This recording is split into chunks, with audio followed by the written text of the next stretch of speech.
Whilst the Celtic Church was maintaining the pure apostolic faith in the British Isles and evangelizing there as well, the Waldensians were doing the same here in northern Italy. The word Waldensian means people of the valleys.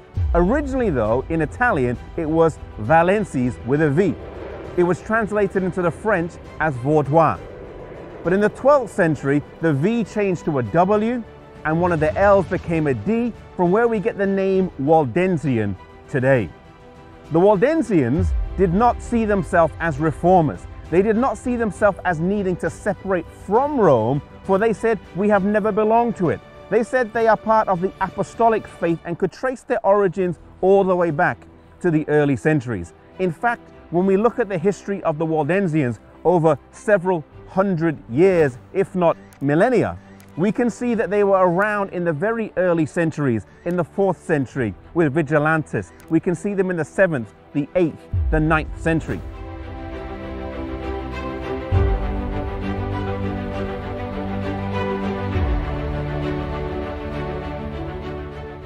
Some people say that the first Waldensian was Peter Waldo in the 12th century, but this is not really accurate.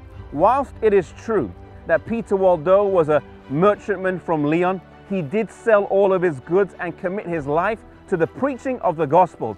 He was not the first Waldensian, and their roots trace back much before him.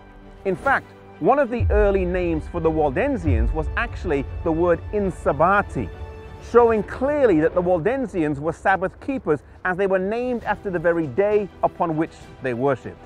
As the Waldensians were coming up in the early centuries, and the Roman Catholic Church was forming as well, both of them saw the heathens around them as a mission field.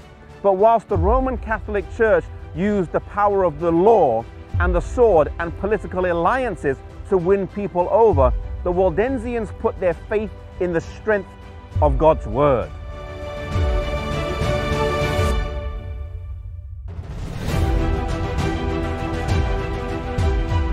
When you gaze on the magnificent mountains that surround us, you cannot but admit that God provided a safe retreat for his people. To the Waldensians was given the task of passing the light on to the Protestants of modern time and penetrating the darkness with true Bible doctrine. Indeed, they maintained longer than any group in the struggle to preserve the Bible and primitive Christianity.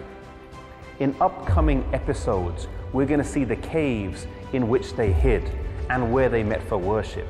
We're going to see the places where they trained their young people in how to study the Bible and in how to be missionaries. We're also going to climb mountains and see the cliffs over which the Waldensians were hurled to their death in times of persecution. Truly, the Waldensians stand to us today as a group of people who believed in the Bible, as a group of people who believed in mission service. They are a key part of our spiritual lineage today.